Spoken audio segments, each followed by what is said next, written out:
জিয়াউর রহমানের পুরান কোত্তা, পুরান গেঞ্জি, ছেঁড়া গেঞ্জি, জিয়াউর রহমানের বাঙ্গা সুটকেস, জিয়াউর রহমানের বাড়িতে এমপিরা মেহমান হলে আলু ভর্তা, ডাল আর কাঁচকি মাছ, এগুলির নাম বিএনপি। এগুলি খাঁটি বিএনপি, জিয়ার বিএনপি। জিয়ার এই নীতিটা ঠিক ছিল, সুন্দর ছিল, ঠিক নয় কি? জিয়ার সাথে আমি হেজবুল বাহার জাহাজে 3 দিনের সফরে ছিলাম।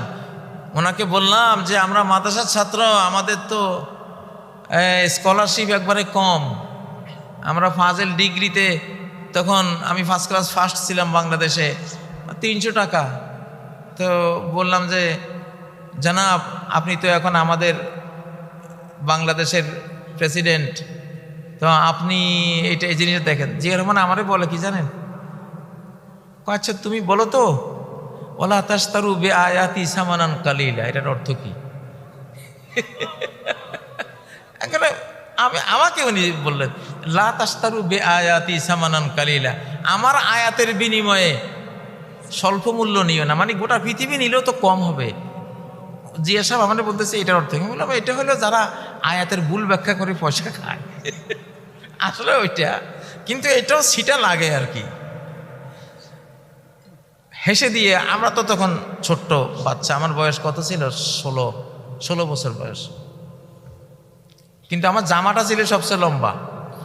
ভার্সিটির একটা মেয়ে দেখে বলতেছে, কই এইটা এই বয়সে এত লম্বা জামা গায়ে দিয়েছে, বড় হয়ে কি করবে? তো সে যদি আজকে আমার এই বক্তৃতা শুনে দেখতেছে, তো আমি কি করতেছি বড় হয়ে। আলহামদুলিল্লাহ, জিয়াকে আমি দেখেছি, খুব কাছ থেকে দেখেছি। উনি ভেতরে খুবই আল্লাহওয়ালা টাইপের মানুষ ছিলেন, নামাজি কালামি ছিলেন, ইমানদার ছিলেন। তো এবং তিনি দেশপ্রেমিক ছিলেন। সারা পৃথিবীর মুসলিম রাজা বাদশারা, প্রেসিডেন্টরা তাকে খুব মূল্যায়ন করত। কাবার ভিতরে তিনি কাবাকে ঝাড়ু দেওয়ার তিনি সুযোগ পেয়েছিলেন। ইরান ইরাক যুদ্ধ বন্ধের দায়িত্বপ্রাপ্ত হয়েছিলেন, ঠিক নয় কি? জিয়াকে এই জন্যই তো মারা হয়েছে যে এই লোক যেভাবে লিড দিচ্ছে, বাংলাদেশ তো কলোনি থাকবে না, এটা তো উন্নত এক দেশে পরিণত হবে। এই জন্যই তো জিয়ার রাজনীতি যারা করেন, আমরা চাই জিয়ার ব্লাড থেকে কথা আসুক, জিয়ার ব্লাড থেকে কথা আসুক। যারা হিংসা ছড়ায়, জিয়াউর রহমান সাহেবের নাম নিয়ে যারা হিংসা ছড়াবার কাজ করে বাংলাদেশে, আমরা তাদের পছন্দ করি না, ঠিক নয় কি? আমরা চাই জিয়ার ব্লাড থেকে কথা আসুক, খালেদা জিয়া থেকে কথা আসুক। উনি পরীক্ষিত মানুষ, আপোষহীন মানুষ, ঠিক না? যাই হোক, এটা পৃথিবীতে এখন একটা সময় আমরা পার করেছি। ওনারা দায়িত্ব পালন করেছিলেন বাংলাদেশের, এখনো দায়িত্ব পালন করবেন। তবে এই যুগটা সরাসরি আল্লাহর হাতে। এখন কমান্ডিং কার হাতে? যেদিন আব্রাহা আল্লাহর ঘর আক্রমণ করেছিলেন, সেদিনকার কমান্ডিং কে নিয়েছিলেন? وَأَرْسَلَ عَلَيْهِمْ طَيْرًا أَبَابِيلَ। তিনি নিজে অর্ডার দিয়ে, এই আমার পাখিরা যা, তোদের দায়িত্ব ওই হাতি বাহিনীকে গড়িয়ে দে। এক কমান্ডে আল্লাহর ছোট্ট ছোট্ট পাখিরা হাতির চেয়েও বড় হয়ে গিয়েছিল শক্তিতে, পাওয়ারে, ঠিক নয় কি? কিছু সময় যখন মানুষরা ব্যর্থ হয়, তখন কমান্ডিংটা আল্লাহ নিজে হাতে নিয়ে নেন, আঞ্চলিক শাসন রহিত করে কেন্দ্রীয় শাসন, আকাশের কেন্দ্রীয় শাসন চালিয়ে দেন। এখন সেই যুগটা চলছে। মনে করেন না যে 53 বছর যেসব বস্তা পচা সেকুলারিজম হাবিজাবি দিয়া দেশ চালিয়েছেন, এবারও চালাবেন? মোটেও চলবে না, মোটেও চলবে না এবার সেই রকম। এবার আসবে কোরআন। আমরা চাই বিএনপির হাতে কোরআন উঠুক, আমরা চাই জাতীয় পার্টির হাতেও কোরআন উঠুক, আমরা চাই যারা গণতন্ত্রী বিভিন্ন পার্টি আছে সবাই কোরআনের পক্ষে কথা বলো। বিধাতার বিধান চাই, যার নুন খাই তার গুণ গাই। স্লোগান দাও না, যার নুন খাই।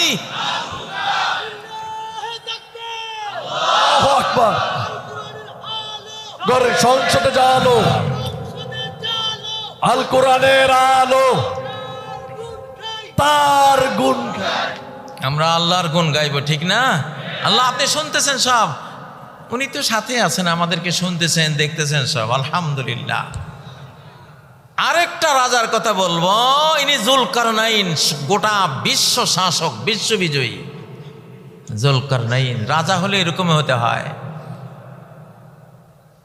উনি রাজত্ব পেয়ে যেটা করেছিলেন, বাংলার রাজনীতিকদের ওনার কথা থেকে শিখতে হবে। সূরা কাহাফের মধ্যে ওনার ঘটনা আছে।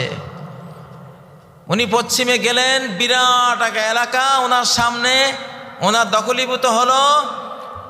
আল্লাহ ওনাকে এখতিয়ার দিলেন, তুমি চাইলে শাস্তি দিতে পারো, চাইলে তুমি মাফও করতে পারো।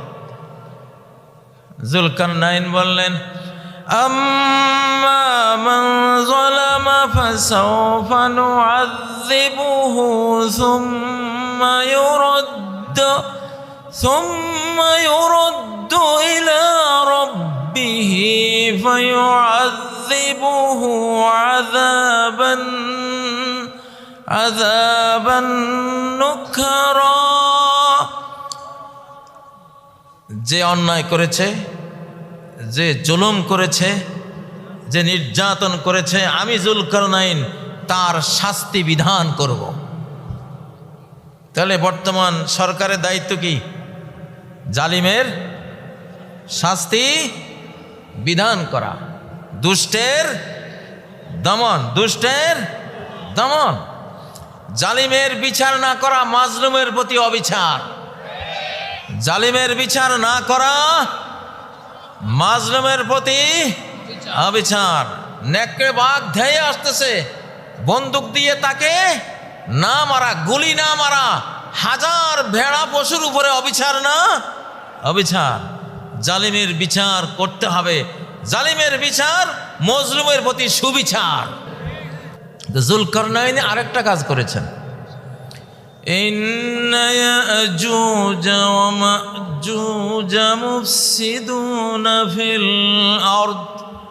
উনি আরেক এলাকায় গেলেন, লোকেরা বলল ইয়াজুজ মাজুজ, গগ মাগুগ, এরা আমাদের এই ভূমিতে অনেক ফিতনা ফাসাদ সৃষ্টি করছে।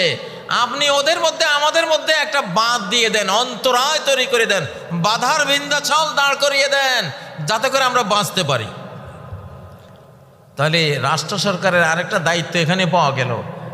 যেই দেশের মানুষ আমাদেরকে জ্বালায়, যন্ত্রণা দেয়, গুলি মারে, আমাদের দেশের ভিতরে বিভিন্ন অন্তর্ঘাত তৈরি করে, আমাদের দেশের সীমান্ত সিলগালা করে দিতে হবে, সীমান্ত সিলগালা করে দিতে হবে। ওই দেশের ইয়াজুজ মাজুজরা এসে বাংলাদেশে যাতে কোনো রকমের অশান্তি তৈরি করতে না পারে। যারাই অশান্তি সৃষ্টিকারী তারা কি? ইয়াজুজ মাজুজ। যারা অশান্তি সৃষ্টিকারী তারা কি? আবার বলেন, যারা অশান্তি সৃষ্টিকারী তারা কি? ইয়াজুজ মাজুজের সাথে আমাদের আচরণ কেমন হওয়া উচিত? জুলকারনাইন বাদশার মতো হওয়া উচিত। সেটা কি? উনি প্রাচীর দিয়ে দিয়েছেন, বাস, আর আসার কোনো বুদ্ধি নাই। এখন আমরা তো প্রাচীর দেব না, কিন্তু এমন আইন করব, এমন কানুন করব, এমন সীমান্ত প্রহরা আমরা বসাবো, এমন ড্রোন মোতায়েন করব, এমন গোয়েন্দা নেটওয়ার্ক আমরা তৈরি করব যে ওইখান থেকে এইখানে, ওপার থেকে এপারে এসে কোনো অশান্তি যাতে তারা সৃষ্টি করতে না পারে। ঠিক নয় কি? এইটা তো সূরা কাহাফের আলোকে ইয়াজুজ মাজুজের সাদ্দে সেকান্দার আমরা যেটা বলি, জুলকারনাইন দ্য গ্রেট তিনি এই কাজটা করেছিলেন, সেন্সর করে দিয়েছেন, ঠিক না? ও ভাইয়েরা, এগুলি রাজনীতি, এগুলি রাজনীতি। তো এইসব দুষ্টের দমন, ফাসাদকারীর দমন আমরা চাই। কারা কারা চান? লিল্লাহে তাকবীর, আল্লাহুম্মা আমিন। লিল্লাহে তাকবীর। আল কোরআনের আলো সংসদে জালো, স্বৈরাচারের দিন শেষ। আচ্ছা, আমাদের এটা কিসের মাহফিল? তাফসিরুল কোরআন মাহফিল। এখানে যদি কেউ আসে সিনেমার গান ধরে, চলবে? মার খাইয়া ভূত পেত নিয়ে পালাবে, ঠিক না? কেন পালাবে? এই পরিবেশে এইটা সম্ভব না। এইখানে একটা রাজনীতি আছে। রাজনীতিটা হলো জনগণ যেমন হয়, যে এলাকার জনগণ যেমন, যেই সমাবেশের জনগণ যেমন, সেই সমাবেশে জিনিসটাও আসে তেমন, ঠিক না? সমাজটা যদি আমাদের এরকম হয়ে যায়, ভালো হয়ে যায়, খারাপ কোনো সরকার এসে কখনো আমাদের এই সমাজে টিকবে না, টিকতে পারবে না, এবং তারা খারাপ করার কোনো চিন্তাও করবে না। জনগণ ভালো হলে, জনগণকে ভালো বানাবার মাধ্যমে সরকার চেঞ্জ করা যায়, এটাও আল্লাহর একটা পদ্ধতি। কামা তাকুনুনা ইউআল্লা আলাইকুম, তোমরা যদি চোর হয়ে যাও, চোরের নেতৃত্ব দিতে আসবে আরেক বড় চোর, ঠিক না? আপনারা কি চোরের বড় চোর নেতৃত্বে আসুক এটা চান? যদি না চান কি করতে হবে? নিজেরা পাতি চুরি, ছোটখাটো যা আছে চুরি চামারি সব বন্ধ করতে হবে, ঠিক না? কারো পুকুরের মাছ চুরি, কারো লাউ বাগানের লাউ খেতে লাউ চুরি, বা কারো ধরেন যে কোনো একটা কিছু চুরি, ছোটখাটো চুরি আপনারা বাদ দেন, ইনশাআল্লাহ কোনো বড় চোর বাংলার কোনো চেয়ারে বসতে, এটা আল্লাহর নিয়মে নাই। আল্লাহর নিয়ম হলো কামা তাকুনুনা ইউআল্লা আলাইকুম, যেমন তোমরা হবা তেমন তোমাদের নেতা হবে। দোজখের দোজখবাসী যেমন, তাদের নেতা পরিচালকও তেমন, মালিক। জীবনেও হাসে না দারোগা মালিকের মুখে, জীবনেও কোনো, কারণ হাসিটা দিমুকারে, সব তো ক্রিমিনাল, এগুলির হাসি উপহার দেওয়ার উপযুক্ত আছে কোনোটা? মালিকুন খাজিনুন নার, জীবনেও তার মুখে হাসি নাই। আবার রেদওয়ান, যিনি খাজিনুল জান্নাহ, জান্নাতের দারোগা, তার সারাক্ষণ হাসি, আল্লাহু আকবার। তার নামটাই হাসি খুশি, রেদওয়ান মানে খুশি। রেদওয়ান মানে কি? আনন্দ, খুশি, হাসি। কারণ যারা জান্নাতে গেছে, জান্নাতীরা যেমন তাদের শাসকও, শাসক মানে পরিচালকও তেমন রেদওয়ান, জাহান্নামীরা যেমন তাদের পরিচালকও তেমন। তাই এখান থেকে তো ক্লিয়ার, আমরা জাতি যদি ভালো হয়ে যাই, খারাপ শাসক কোনোদিন আসবে না, আসলেও আসবেই না, এটা আল্লাহর নিয়মে নাই, আল্লাহর নিয়মে এটা নাই। অন্তত 51 জন বাংলাদেশের জনগণ ভালো হতে হবে, অন্তত কতজন? ফামান সাকুলাত মাওয়াজিনুহু ফাহুয়া ফি ঈশাতির রাদিয়াহ। এই পৃথিবীটা এমন নয় যে এখানে সব ফেরেশতা থাকবে, 100% সব নেককার ওলিয়া উলিয়া থাকবে না। এই পৃথিবীটা এমন যে এখানে 51 জন ভালো হলে এনাফ, 49 জন খারাপ হলে কিছু যায় আসে না। একজন ব্যক্তি মানুষের আমল 51% ভালো হলে এনাফ, যথেষ্ট। বাকি 49% পাপ তাপ যা আছে সব ক্ষমা হয়ে যাবে, সব কি ক্ষমা হয়ে যাবে। ফামান সাকুলাত মাওয়াজিনুহু, তার নেকির পাল্লাটা একটু ভারী হয়েছে, একটু কি মানে কি, পাপের পাল্লাতেও পাপ আছে, অভাব নাই, বাট নেকির পাল্লাটা পাপের পাল্লা চেয়ে একটু একটু ভারী। 51% এনাফ। আমরা চাইলে কি 51 ভাগ মানুষকে এই বাংলাদেশে ভালো বানাইতে পারি না? পারি না? পারি। আমরা মদ ছেড়ে দেব, জিনা ব্যভিচারের পথেও আমরা যাব না।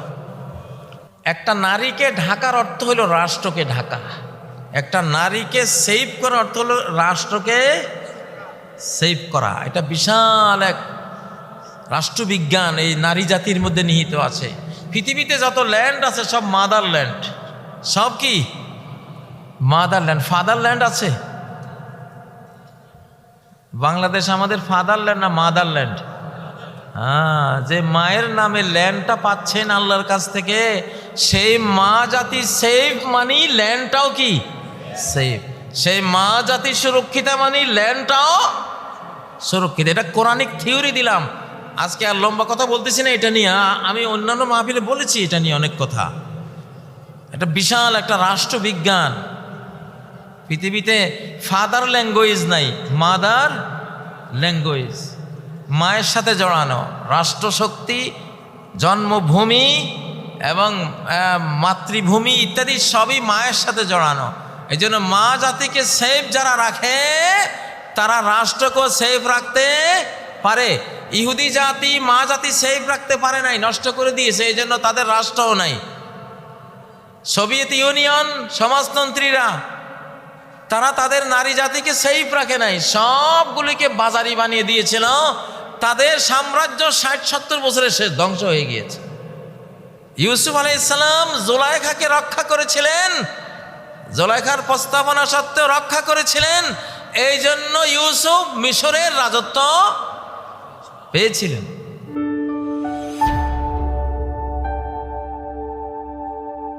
Islamic Tone 24 in charge of the ghetto